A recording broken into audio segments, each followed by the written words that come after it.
सतनाम करता पुरख निर्भय निर्वैर अकाल मूरत अजूनी सैभं गुर प्रसाद जप आद सच जुगाद सच है भी सच नानक होसी भी सच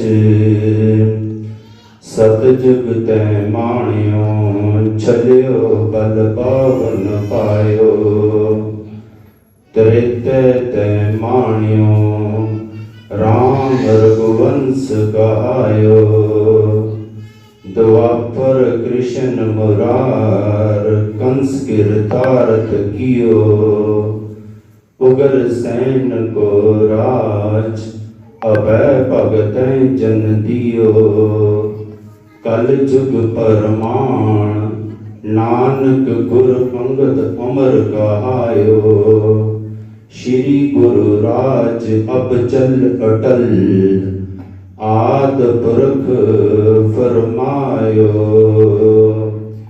मैं मूर्ख की केतक बात है कोट पराती परियारे गुरु नानक जिन सुनिया पेखिया से फिर गरबास ना परियारे। जाती जो हाजरा हजूर चारा जरूर कलजुग दे बोहित नाम दे जहाज हरत पल दे रखियक लोक प्रलोक दे सहायक खंडा ब्रह्मंडा दे मालिक सैब श्री गुरु ग्रंथ साहिब जी की पावन पवित्र गोद दे विच बैठ के सतगुरु नानक प्रगटिया मिटी तुम जग चानण होवा ज्यों कर सूरज निकलिया तारे छटे अंधेर बलोआ। धन धन साहिब श्री गुरु नानक देव सच्चे पातशाह जी का 551 प्रकाश दिहाड़ा मना रही गुरु प्यारी गुरु सवारी साध संगत जी गुरु नानक देव सच्चे पातशाह के बचनों की सांझ इतिहास की सांझ आपां आपस में पाइए।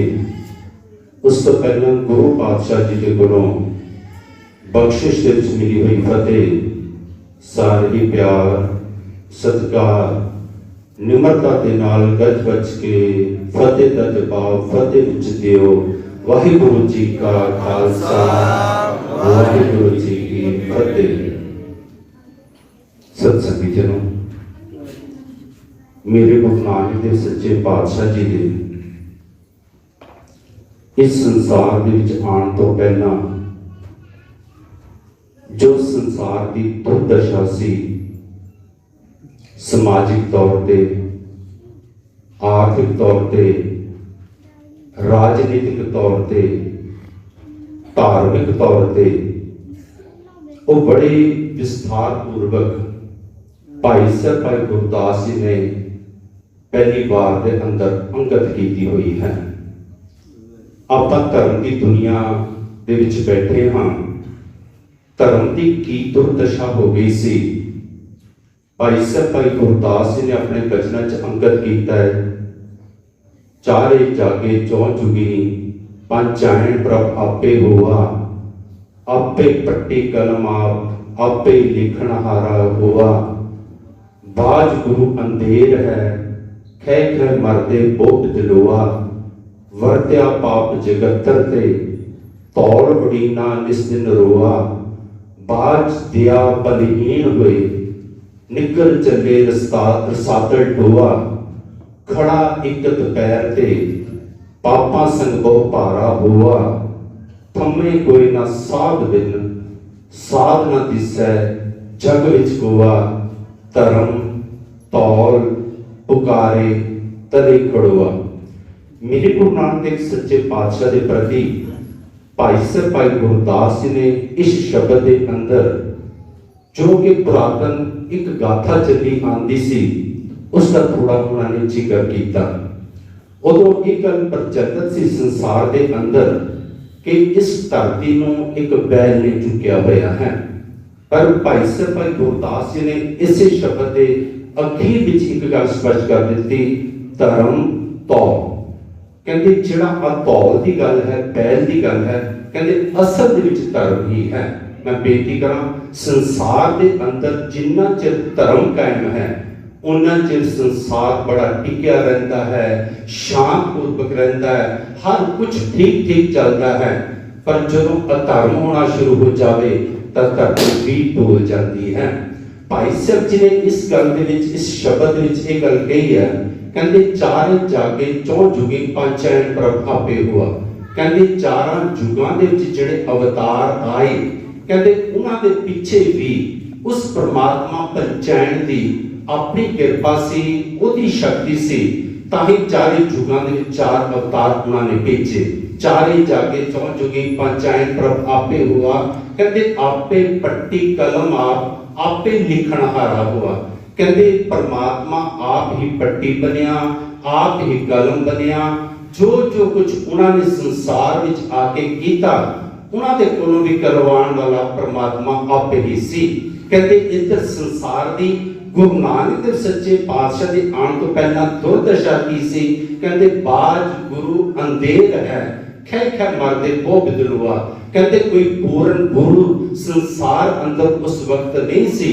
ਕਹਿੰਦੇ ਲੋਕ ਆਪਸ ਦੇ ਵਿੱਚ ਹੀ ਖੈ ਖੈ ਕੇ ਮਰਦੇ ਸਨ।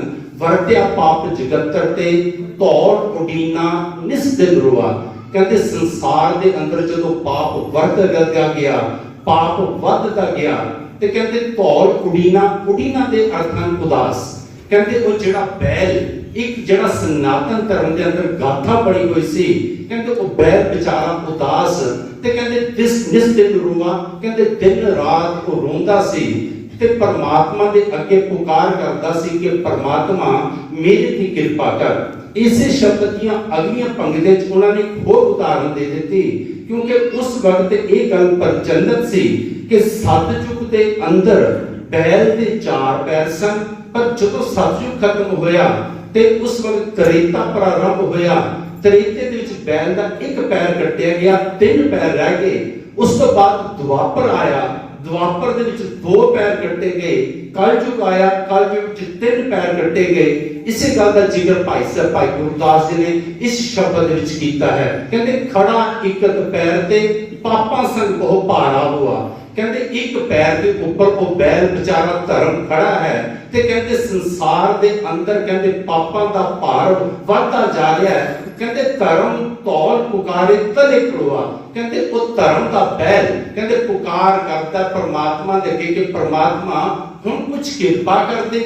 ਬਿਲਕੁਲ ਇਸੇ ਤੋਂ ਅਗਲਾ ਜਿਹੜਾ ਸ਼ਬਦ ਭਾਈ ਸਾਹਿਬ ਭਾਈ ਗੁਰਦਾਸ ਜੀ ਨੇ ਅੰਕਿਤ ਕੀਤਾ, ਕਹਿੰਦੇ ਸੁਣੀ ਪੁਕਾਰ ਦਤਾਰ ਪ੍ਰਭ ਗੁਰੂ ਨਾਨਕ ਜਗ ਮਾਹੇ ਪਠਾਇਆ। ਕਹਿੰਦੇ ਦਾਤਾਰ ਨੇ, ਪਰਮਾਤਮਾ ਨੇ, ਦਾਤਾ ਦੇਣ ਵਾਲੇ ਨੇ, ਕਹਿੰਦੇ ਉਸ ਦੀ ਕਹਿੰਦੇ ਪੁਕਾਰ ਸੁਣੀ, ਧਰਮ ਦੀ ਪੁਕਾਰ ਸੁਣੀ। ਤੇ ਕਹਿੰਦੇ ਜਦੋਂ ਪੁਕਾਰ ਸੁਣੀ, ਕਹਿੰਦੇ ਫਿਰ ਕੀ ਹੋਇਆ? ਕਹਿੰਦੇ ਸੁਣੀ ਪੁਕਾਰ ਦਤਾਰ ਪ੍ਰਭ, ਦਤਾਰ ਦਾਤਾ ਦੇਣ ਵਾਲਾ ਪ੍ਰਭੂ। ਕਹਿੰਦੇ ਸੁਣੀ ਪੁਕਾਰ ਦਤਾਰ ਪ੍ਰਭ ਗੁਰੂ ਨਾਨਕ ਜਗ ਮਾਹੇ ਪਠਾਇਆ।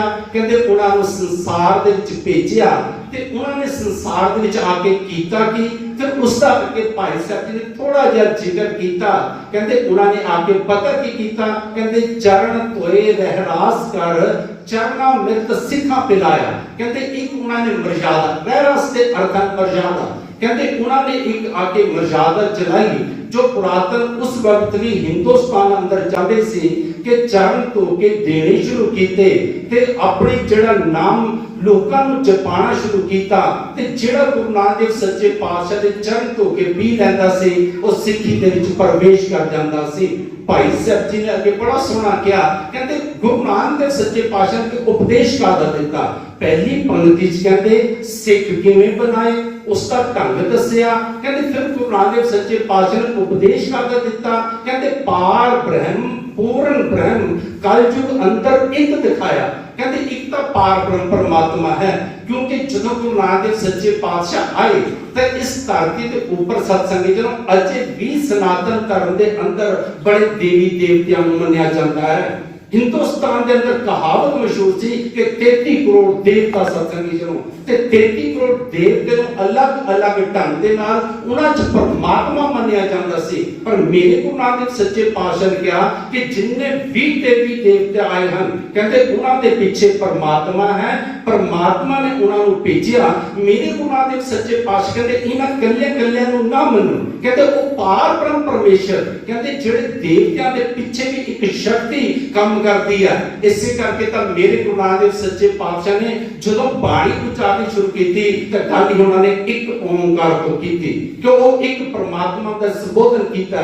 कहते वो एक परमात्मा है, उसकी शक्ति सब के पीछे वर्त रही है। तो इस करके मेरे भाई साहब भाई गुरदास जी कहते पार ब्रह्म पूर्ण ब्रह्म कलयुग अंदर एक दिखाया। कहते चारे पैर धर्म दे कहते चार वर्ण एक वर्ण कराया। कहते जेड़े वो धर्म सी ना कहते ओदे चारों पैर पूरे कर दिते। सत संतोख दया धर्म धीरज दे दिता। इहदे नाल ही धर्म सत्संग जो खड़ा। मैं बेनती करा जे इंसान अपने आप धर्मी बनना चाहता है, जे इंसान कहता मेरे अंदर धर्म दे चारों पैर हों तो उसके अंदर सत होना जरूरी है, उसके अंदर संतोष होना जरूरी है, उसके अंदर दया होनी बड़ी जरूरी है। ते इसे करके तो कह दिता मेरे गुरु नानक सच्चे पातशाह ने कहते धौल धर्म दया का भूत। कहते जेड़ा धर्म है ना ये मेरे गुरु नानक सच्चे पातशाह कहते वो पता किहदा पुत्र है, वो कहते दया का पुत्र है। कोई इंसान कहे कि मैं धर्मी हाँ पर ਉਹਦੇ ਅੰਦਰ ਰੰਜਿਤ ਮਾਤਰ ਵੀ ਤਿਆਰ ਨਾ ਹੋਵੇ, ਕੋਈ ਜ਼ਖਮੀ ਪਿਆ ਹੈ ਉਹਦੀ ਮੱਲਮ ਪੱਟੀ ਵੀ ਕਰਾਉਣ ਨੂੰ ਤਿਆਰ ਨਾ ਹੋਵੇ, ਕੋਈ ਇਨਸਾਨ ਸੜਕ ਤੇ ਐਕਸੀਡੈਂਟ ਹੋਇਆ ਪਿਆ ਹੈ ਤੇ ਇਨਸਾਨ ਕੇ ਮੈਂ ਧਰਮੀ ਹਾਂ ਉਹਨੂੰ ਚੱਕਣ ਵਾਸਤੇ ਤਿਆਰ ਨਾ ਹੋਵੇ। ਮੈਂ ਬੇਨਤੀ ਕਰਾਂ ਉਹ ਆਪਣੇ ਆਪ ਨੂੰ ਪਛਾਣ ਸਕਦਾ ਹੈ ਕਿ ਮੈਂ ਬਿਲਕੁਲ ਧਰਮੀ ਨਹੀਂ ਹਾਂ। ਇਸੇ ਕਰਕੇ ਗੁਰੂ ਨਾਨਕ ਸੱਚੇ ਪਾਤਸ਼ਾਹ ਕਹਿੰਦੇ ਜਿਹੜਾ ਧਰਮ ਹੈ ਕਹਿੰਦੇ ਉਹ ਤਾਂ ਦਇਆ ਦਾ ਪੁੱਤਰ ਹੈ। ਕੌਲ ਧਰਮ दया का पुत्र कहते दया का पुत्र है। मैं आप जी बेनती करा जो परमात्मा ने पुकार सुनी मेरे गुरु नानक सच्चे पातशाह का अवतरण धरती ते होया। तनसु वंश तनसु पिता तनसु माता जिन जन जने वंश सत्संगी जनो मेनू जिन कलगीधर सच्चे पातशाह कहते हैं तिन बेदियन की कुल बिखे प्रगटे नानक राय। मेरे गुरु नानक सच्चे पातशाह बेटियां की कुल दे विच पैदा हुए वो वंश भी धन है सत्संगी जनो। तनसु वंश तनसु पिता कल्याण दास जी भी धन है जिन्हां दे घर विच गुरु नानक सच्चे पातशाह दा अवतरण होया। तनसु माता गुरु नानक देव सच्चे पातशाह दे माता तृप्ता जी भी धन हैं सत्संगी जनो जिन्हां दी कुख तो मेरे गुरु नानक सच्चे पातशाह दा जन्म सन 1469 ਨੂੰ रायपुर की तलवंडी जिसमें अज ननकाना साहब किया जाता सत्संगियों उस धरती के ऊपर होया। मेरे गुरु नानक सच्चे पातशाह का जदों अवतरण होया जिवें आप जी ने पहला संत सतनाम सिंह जी को थोड़ा जिहा जिक्र सरवण किया। उस वक्त दाई ने क्या सीगा दौलतान दाई ने क्योंकि गरीब सी उन्हें कल्याण दास जी ने क्या सीगा तेरे घर जेकर बेटा पैदा होया तो मेरे ते एक कृपा करी क्योंकि रब ने तेनू बड़ी धन दौलत दी है। मैं आप जी को बेनती कर देवां मेरे गुरु नानक सच्चे पातशाह के पिता कल्याण दास जी पटवारी हैं। पटवारियों का एक अपना रुतबा अजे भी है सत्संगी जनों ते उस वक्त तक पटवारी का रुतबा बड़ा अच्छा सी। ते दूसरी गल कि जेड़ा राय कोई दे विच सत्संग नो राय गुलाम दी सन्ना उन्हां दे नाल कल्याण दास जी दी बड़ी बनदी सी। इस करके अच्छे अमीर आदमी सन पिता कल्याण दास जी ते दौलतां दाई ने क्या सीगा तुहाडे ते रब दी बड़ी कृपा है बस इन्नी कृपा कर दियो कि मेरी भी गरीबी कट दियो। जदों गुरु नानक सच्चे पातशाह दा अवतरण होया उदों बाहर आके दौलतां दाई सत्संगी जनों जिहदियां अखां दे विच हंझू सन आके कल्याण दास जी नूं दस्सिया कि पटवारी तेरे घर दे विच बेटा पैदा होया है। ते कहंदे जदों बेटे दी गल कीती मेरे गुरु नानक सच्चे पातशाह दे पिता कल्याण दास जी ने पहला ही एक तैयारी करके रखी सी कि दौलतां दी झोली किवें भरनी है। थाल दे विच उन्हां ने कीमती वस्तां पा के रखियां सन कि जिस तरह ही आके मैनूं सुनेहा देगी घर च बेटा पैदा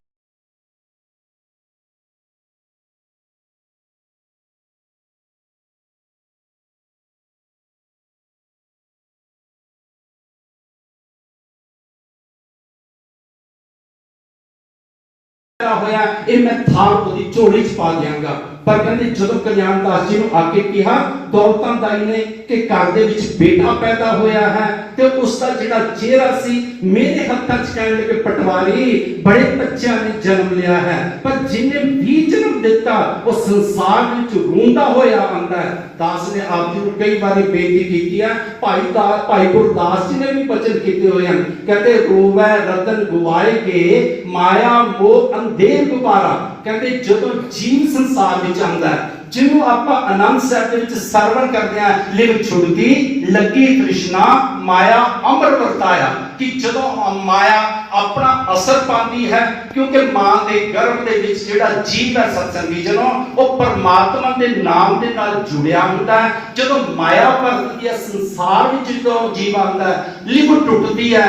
ਮੇਰੇ ਗੁਰੂ ਅਮਰਦਾਸ ਸੱਚੇ ਪਾਤਸ਼ਾਹ ਦੇ ਕਹਿੰਦੇ ਫਿਰ ਉਹ ਰੋਂਦਾ ਹੈ। ਇਹੀ ਗੱਲ ਭਾਈ ਸਾਹਿਬ ਭਾਈ ਗੁਰਦਾਸ ਜੀ ਨੇ ਕਹੀ, ਇਹੀ ਗੱਲ ਹੁਣ ਦੌਲਤਾਂ ਦਾਈ ਕਲਿਆਣਦਾਸ ਜੀ ਕਹਿੰਦੇ ਪਟਵਾਰੀ ਬੜੇ ਬੱਚਿਆਂ ਨੂੰ ਮੈਂ ਜਨਮ ਦਿੱਤੇ ਹਨ ਤੇ ਬੜੇ ਬੱਚਿਆਂ ਨੂੰ ਮੈਂ ਜਨਮ ਦਿਵਾਉਣ ਵੇਲੇ ਹਾਜ਼ਰ ਸੀ ਉਹ ਸੰਸਾਰ ਵਿੱਚ ਰੋਂਦੇ ਆਏ ਪਰ ਪਟਵਾਰੀ ਤੇਰੇ ਘਰ 'ਚ ਜਿਹੜੇ ਬੇਟੇ ਨੇ ਜਨਮ ਲਿਆ ਹੈ ਨਾ ਉਹ ਤਾਂ ਮੁਸਕਰਾਉਂਦਾ ਹੋਇਆ ਸੰਸਾਰ ਦੇ ਵਿੱਚ ਆਇਆ। ਮੈਂ ਬੇਨਤੀ ਕਰਾਂ ਜੀਵ ਸੰਸਾਰ 'ਚ ਰੋਂਦਾ ਹੋਇਆ ਆਂਦਾ ਹੈ ਤੇ ਤਕਰੀਬਨ ਰੋਂਦਾ ਹੀ ਸੰਸਾਰ 'ਚੋਂ ਚਲਿਆ ਜਾਂਦਾ ਹੈ ਪਰ ਜਿਹੜੇ ਸ਼ਖਸੀਅਤਾਂ ਆਉਂਦੀਆਂ ਹਨ ਜਿਨ੍ਹਾਂ ਨੂੰ ਪਰਮਾਤਮਾ ਆਪ ਭੇਜਦਾ ਸਤਸੰਗੀ ਜਨੋ ਮੇਰੇ ਗੁਰੂ ਨਾਨਕ ਦੇਵ ਸੱਚੇ ਪਾਤਸ਼ਾਹ ਸੰਸਾਰ ਦੇ ਵਿੱਚ ਆ ਕੇ ਮੁਸਕਰਾਉਂਦੇ ਹੋਏ ਆਏ। ਕਹਿੰਦੇ ਜਦੋਂ ਕਹਿੰਦੇ ਥਾਲ ਉਹਦੀ ਝੋਲੀ 'ਚ ਪਾਣ ਲੱਗੇ ਨਾ ਕਲਿਆਣਦਾਸ ਜੀ ਪਟਵਾਰੀ ਜੀ ਤੇ ਕਹਿੰਦੇ ਦੌਲਤਾਂ ਦਾਈ ਨੇ ਕਿਹਾ ਸੀ ਰਹਿਣ ਦੇ ਪਟਵਾਰੀਆ ਮੈਂ ਤਾਂ ਰੱਜੀ ਗਈ, ਮੈਂ ਇੰਨੀ ਰੱਜੀ ਗਈ ਕਿ ਮੇਰੀ ਤਾਂ ਇਹਨਾਂ ਨੇ 3 ਪੁਸ਼ਤਾਂ ਦੀ ਹੀ ਨਹੀਂ ਕਹਿੰਦੇ ਮੇਰੇ ਤਾਂ ਹਮੇਸ਼ਾ ਲਈ ਇਹਨਾਂ ਨੇ ਗਰੀਬੀ ਦੂਰ ਕਰ ਦਿੱਤੀ। ਮੈਂ ਬੇਨਤੀ ਕਰਾਂ ਸਤਸੰਗੀ ਜਨੋ ਗੁਰੂ ਨਾਨਕ ਦੇਵ ਸੱਚੇ ਪਾਤਸ਼ਾਹ ਦੀ ਪਾਲਣਾ ਪੋਸ਼ਣਾ ਬੜੇ ਚਾਵਾਂ ਦੇ ਨਾਲ ਹੋਈ। ਜਦੋਂ ਛੋਟੇ ਜਿਹੇ ਸਨ ਰੁੜਦੇ ਸਨ ਅਜੇ ਉਦੋਂ ਵੀ ਕਹਿੰਦੇ ਕਈ ਵਾਰੀ ਚੌਂਕੜੀ ਮਾਰ ਕੇ ਬੈਠਣਾ ਸਮਾਧੀ ਦੇ ਵਿੱਚ ਚਲੇ ਜਾਣਾ। ਉਮਰ ਵੱਡੀ ਹੋਈ ਸਤਸੰਗੀ ਜਦੋਂ 7 ਸਾਲ ਦੇ ਹੋਏ ਤਾਂ ਪੜਨ ਦੇ ਵਾਸਤੇ ਪਾਦੇ ਦੇ ਕੋਲ ਭੇਜਿਆ। ਜਦੋਂ ਪਾਦੇ ਦੇ ਕੋਲ ਭੇਜਿਆ ਤੇ ਉੱਥੇ ਫਿਰ ਮੇਰੇ ਗੁਰੂ ਨਾਨਕ ਦੇਵ ਸੱਚੇ ਪਾਤਸ਼ਾਹ ਕਹਿੰਦੇ ਪਾਦਾ ਮੈਨੂੰ ਕੀ ਪੜਾਏਗਾ? ਉਹਨਾਂ ਨੇ ਕਿਹਾ ਜੀ ਊੜਾ ਪੜਾਵਾਂਗਾ। ਮੇਰੇ ਗੁਰੂ ਨਾਨਕ ਦੇਵ ਸੱਚੇ ਪਾਤਸ਼ਾਹ ਕਹਿੰਦੇ ਪਾਦਾ ਮੈਨੂੰ ਪਹਿਲਾਂ ਊੜੇ ਦੇ ਅਰਥ ਦੱਸ ਕਿ ਇਹਦੇ ਅਰਥ ਕੀ ਬਣਦੇ ਹਨ ਕਿ ਇਸ ਊੜੇ ਦੇ ਵਿੱਚੋਂ ਰੱਬ ਨੂੰ ਮਿਲਣ ਦੀ ਕੋਈ ਗੱਲ ਵੀ ਮਿਲਦੀ ਹੈ ਕਿ ਨਹੀਂ ਮਿਲਦੀ। ਹੁਣ ਪਾਦਾ ਵਿਚਾਰਾ ਚੁੱਪ ਕਰ ਗਿਆ ਸਤਸੰਗੀ ਜਨੋ ਮੇਰੇ ਗੁਰੂ ਨਾਨਕ ਦੇਵ ਸੱਚੇ ਪਾਤਸ਼ਾਹ ਦੇ ਸਤਸੰਗੀ ਜਨੋ ਜਿੱਥੇ ਵੀ ਕੋਈ ਭੌਤਿਕ ਕੀਤੇ ਮੈਂ ਜ਼ਿਆਦਾ ਵਿਸਥਾਰ ਵਿੱਚ ਜਾਵਾਂ ਸਮਾਂ ਇਜਾਜ਼ਤ ਨਹੀਂ ਦੇਵੇਗਾ। ਨਨਕਾਣਾ ਸਾਹਿਬ ਜੀ ਦੇ ਅੰਦਰ ਜੋ ਮੇਰੇ ਗੁਰੂ ਨਾਨਕ ਦੇਵ ਸੱਚੇ ਪਾਤਸ਼ਾਹ ਨੇ ਭੌਤਿਕ ਕੀਤੇ ਉੱਥੇ ਉਹ ਸਾਰੇ ਗੁਰਦੁਆਰਾ ਸਾਹਿਬ ਬਣੇ ਹੋਏ ਹਨ ਸਤਸੰਗੀ ਜਨੋ। ਜਿੱਥੇ ਪਾਤੇ ਨੂੰ ਪੜਾਇਆ ਸਤਸੰਗੀ ਜਨੋ ਉੱਥੇ ਗੁਰਦੁਆਰਾ ਬਣਿਆ ਹੋਇਆ ਪੱਟੀ ਸਾਹਿਬ। ਕਦੀ ਆਪ ਜੀ ਜਿਹੜੇ ਕੁਝ ਗੁਰਮੁਖ ਪਿਆਰੇ ਹਨ ਕਦੀ ਦਰਸ਼ਨਾਂ ਵਾਸਤੇ ਗਏ ਹੋਣਗੇ।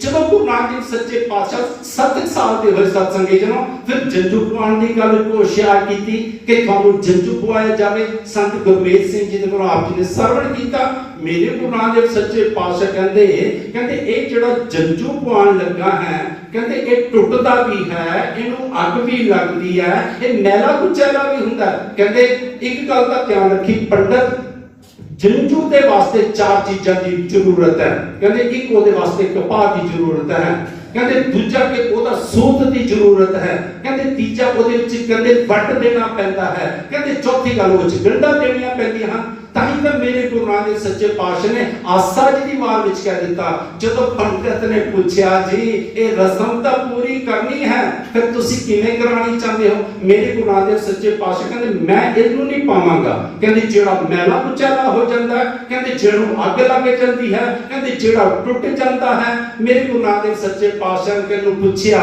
ਫਿਰ ਕਿਹੜਾ? ਉਹ ਕਹਿੰਦੇ ਜੇਕਰ ਤੇਰੇ ਕੋਲ ਪੰਡਤ ਆਹ ਵਾਲਾ ਜੰਜੂ ਹੈ ਦਿਆ ਕਪਾਹ ਸੰਤੋਖ ਸੂਤ ਜੱਟ ਕੰਡੀ ਸਤ ਵੱਟ ਇਹੋ ਜਨੇਊ ਜੀ ਕਾ ਹੀਤਾ ਪੰਡੇ ਕਰ। ਕਹਿੰਦੇ ਪੰਡਤ ਜੇਕਰ ਆਹ ਵਾਲਾ ਹੈ ਨਾ ਜੰਜੂ ਤਾਂ ਮੇਰੇ ਘਰ ਕਹਿੰਦੇ ਨਾ ਇਹ ਟੁੱਟੇ ਨਾ ਇਹ ਟੁੱਟੇ ਨਾ ਮਨ ਲੱਗੇ ਨਾ ਇਹ ਜਲੇ ਨਾ ਜਾਏ। ਕਹਿੰਦੇ ਨਾ ਇਹ ਟੁੱਟਦਾ ਹੈ ਨਾ ਮੈਲ ਲੱਗਦੀ ਹੈ ਨਾ ਇਹ ਜਲਦਾ ਹੈ। ਪੰਡਤ ਨੇ ਹੱਥ ਜੋੜੇ ਕਹਿੰਦੇ ਨਾਨਕ ਜੀ ਇਹ ਜੰਜੂ ਤਾਂ ਮੇਰੇ ਕੋਲ ਨਹੀਂ ਹੈ। ਮੈਂ ਆਪ ਜੀ ਨੂੰ ਬੇਨਤੀ ਕਰਾਂ ਸਤਸੰਗੀ ਜਨੋ ਮੇਰੇ ਗੁਰੂ ਨਾਨਕ ਦੇਵ ਸੱਚੇ ਪਾਤਸ਼ਾਹ ਜ਼ਬਰਦਸਤੀ जिस गल के उपर कोई जबरदस्ती की जाती है ਉਹਦੇ ਨਾਲ सहमत बिल्कुल नहीं ਹੁੰਦੇ ਹਨ। ਉਹ ਉਪਦੇਸ਼ ਦਿੰਦੇ ਹਨ कि सही मायने च जो ਤੁਸੀਂ कर रहे हो ਇਹਦੇ ਵਿੱਚੋਂ ਉਪਦੇਸ਼ ਕੀ ਮਿਲਦਾ ਹੈ ਸਤਸੰਗੀ ਜਨੋ। ਤੇ ਇਸੇ ਕਰਕੇ मैं ਆਪ ਜੀ ਨੂੰ ਬੇਨਤੀ ਕਰਾਂ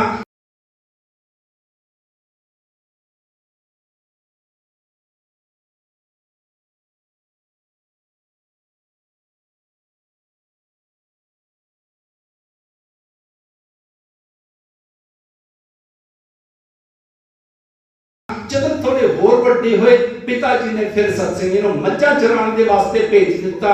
ਤੇ ਜਦੋਂ ਮੱਝਾਂ ਚਰਾਉਣ ਦੇ ਵਾਸਤੇ ਭੇਜਿਆ ਸਤਸੰਗੀ ਜਨੋ ਤੇ ਪਤਾ ਕੀ ਹੋਇਆ ਕਿ ਜਿਹੜੀਆਂ ਮੱਝਾਂ ਕਿਸੇ ਦੇ ਖੇਤ ਚਰ ਗਈਆਂ, ਮੈਂ ਆਪ ਜੀ ਨੂੰ ਬਾਲ ਲੀਲਾ ਸਤਸੰਗੀ ਜਨੋ ਉੱਥੇ ਗੁਰਦੁਆਰਾ ਬਾਲ ਲੀਲਾ ਵੀ ਬਣਿਆ ਹੋਇਆ ਹੈ ਨਨਕਾਣਾ ਸਾਹਿਬ ਜੀ ਦੇ ਅੰਦਰ। ਜਦੋਂ ਮੱਝਾਂ ਚਾਰਨ ਦੇ ਵਾਸਤੇ ਛੱਡਿਆ ਸਤਸੰਗੀ ਜਨੋ ਤਾਂ ਮੱਝਾਂ ਜਿਹੜਾ ਕਿਸ ਦਾ ਖੇਤ ਚਰ ਗਈਆਂ उन्होंने जाके राय बुलार दे कोल शिकायत कर दी। कहते उन्होंने पटवारी जी नु कल्याण दास जी नु सनेहा भेजिया। कहते पिता कल्याण दास जी गुरु नानक देव सच्चे पातशाह नु गुस्से होण लगे कि नानक मच्छा ले जांदा है उत्थे जाके तू सो जांदा है वो तो जड़ियां मच्छा किसी का खेत चर गईयां। मेरे गुरु नानक देव सच्चे पातशाह कहते पिता जी केदा खेत चर गईयां? वो कहने के फलानी शिकायत लेके आए हैं। मेरे गुरु नानक देव सच्चे पातशाह कहते चलो पिता जी चल के मैनू भी दिखाओ अते उन्होंने भी कहो कि दस केड़ा खेत चर गईयां। इतिहास ये गल कहता जन साखी ये गल कहती है कहते जदों राय बुलार भी पहुंचिया कल्याण दास जी पहुंचे जिहदा खेत चर गए सन वो भी पहुंचिया। मेरे गुरु नानक देव सच्चे पातशाह जदों उत्थे पहुंचे तां खेत हरा भरा सी सत्संगी जनो। उत्थे गुरुद्वारा क्यारा साहब बनया होया है। मेरे गुरु नानक देव सच्चे पातशाह ने की कीता एक दिन मच्छा चराउण वास्ते गए। इतिहास कहता सत्संगी जनो जिस दरखत थल्ले लेटे हुए सन कहते बाकी दरख्तां दी जिहड़ी छां सी ना ओह दिशा बदल गई पर जिथे गुरु नानक देव सच्चे पातशाह लेटे सन कहते सूरज के मुताबिक भी सूरज अपनी चाल चलता गया सत्संगी जनो पर गुरु नानक देव सच्चे पातशाह जिस दरख्त थल्ले लेटे सन ना उस दरख्त ने भी अपनी छां नहीं सी बदली। अज दा तर्कवादी इंसान कहते जी ये किवें हो जाएगा? भाई सर भाई गुरदास जी ने गुरु नानक देव सच्चे पातशाह की उपमा करते हुए गल कही है कहते कुदरत किसदी करे जवाबा।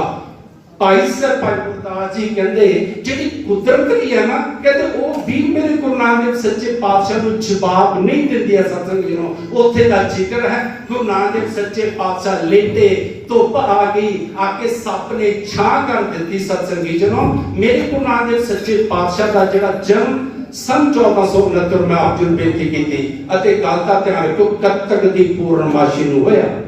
विद्वानां ने कुछ ने 15 अप्रैल का भी जिक्र किया पर सब तो बड़ी उदाहरण आपां नूं मिलदी है भाई साहब भाई गुरदास जी दी। उन्होंने स्पष्ट किया कहते कारतक मास रुत सर्द पूर्णमासी 8 जाम 60 करी आज तेरी बारी है। हुण भाई साहब भाई गुरदास जी तो बड़ी उदाहरण आपां नूं किहड़ी मिल सकती है?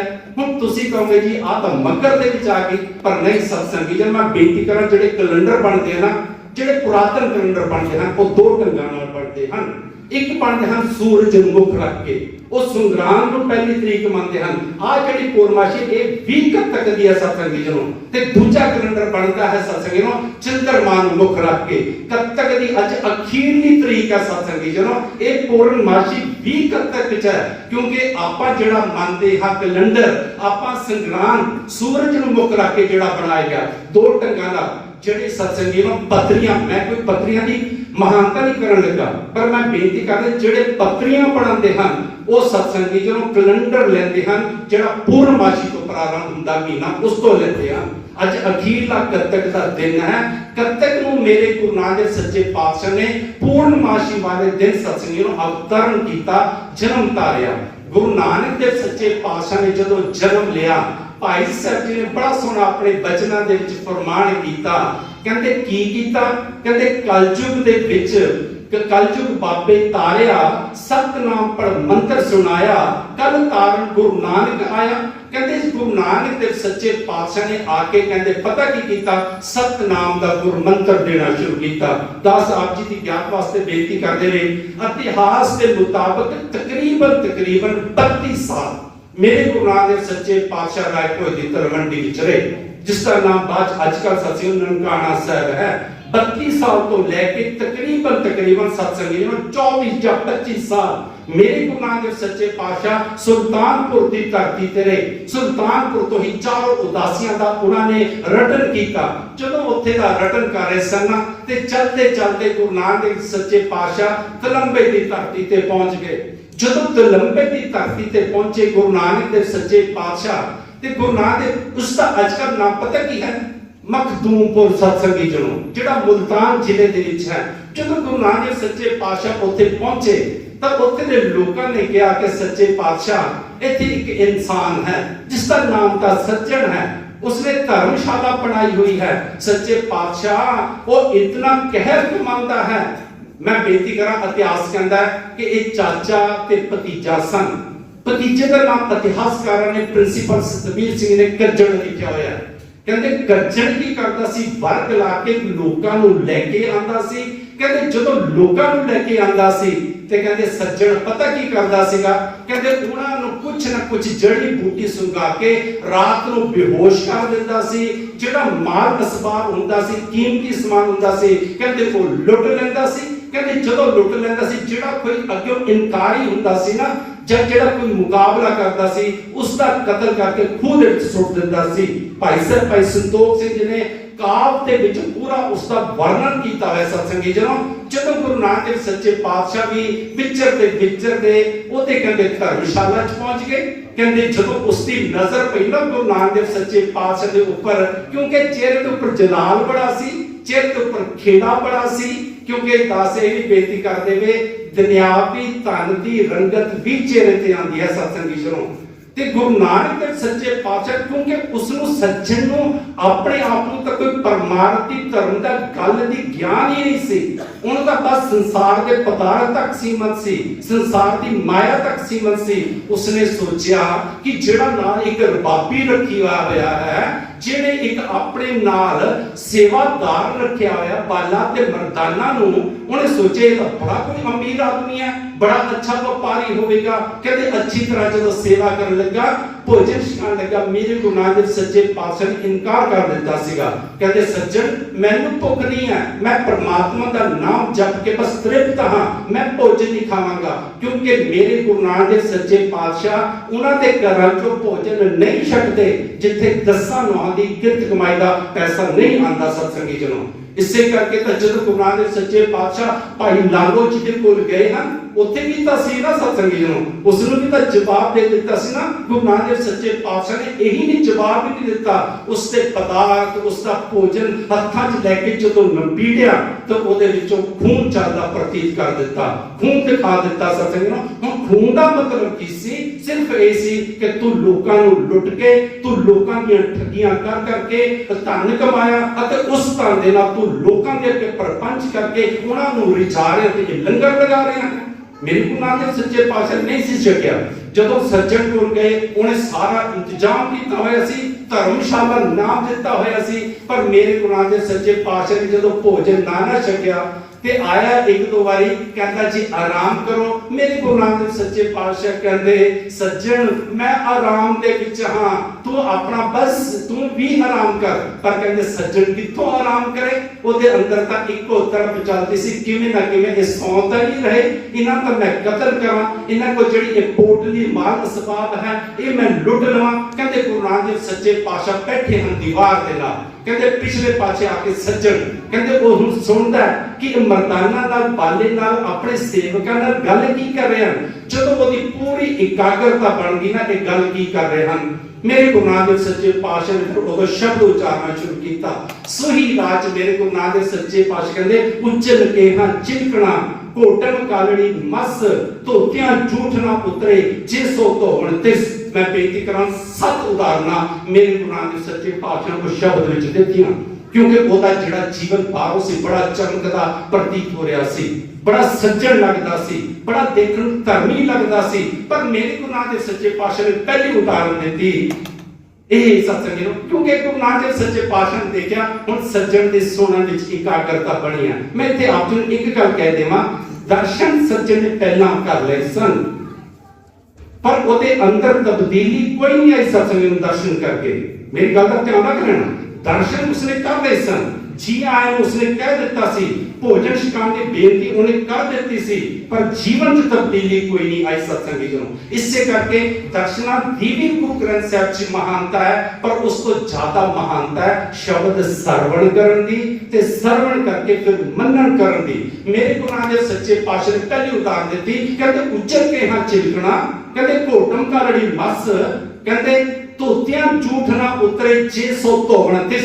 ਉਹਨਾਂ ਨੇ ਉਦਾਹਰਨ ਦਿੱਤੀ, ਕਹਿੰਦੇ ਸੱਜਣ ਉਹਨੂੰ ਸੰਬੋਧਨ ਸਿੱਧਾ ਨਹੀਂ ਕਰ ਰਹੇ ਹਨ, ਉਹਨੂੰ ਸਮਝਾ ਰਹੇ ਹਨ। ਉਦਾਹਰਨ ਦਿੱਤੀ, ਕਹਿੰਦੇ ਜਿਹੜਾ ਕਹਿਣਾ ਹੁੰਦਾ ਨਾ, ਜਦੋਂ ਦਾਸ ਵੀ ਛੋਟਾ ਸੀ, ਹੁਣ ਤਾਂ ਰਸੋਈਆਂ 'ਚ ਸਾਡੀਆਂ 'ਚ ਬਰਤਨ ਉਹ ਕਹਿੰਦੇ ਨਹੀਂ ਰਹੇ ਸਤਸੰਗੀ ਜਨੋ। ਸਟੀਲ ਨੇ ਇੰਨੀ ਪ੍ਰਧਾਨਤਾ ਲੈ ਲਈ, ਕਹਿੰਦੇ ਜਿਹੜੇ ਬਰਤਨ ਹੁੰਦੇ ਹਨ ਨਾ ਉਹ ਬੜੇ ਚਮਕਦੇ ਹੁੰਦੇ ਹਨ, ਬੜੀ ਉਹਨਾਂ ਦੀ ਲਿਸ਼ਕ ਹੁੰਦੀ ਹੈ, ਪਰ ਜਿਉਂ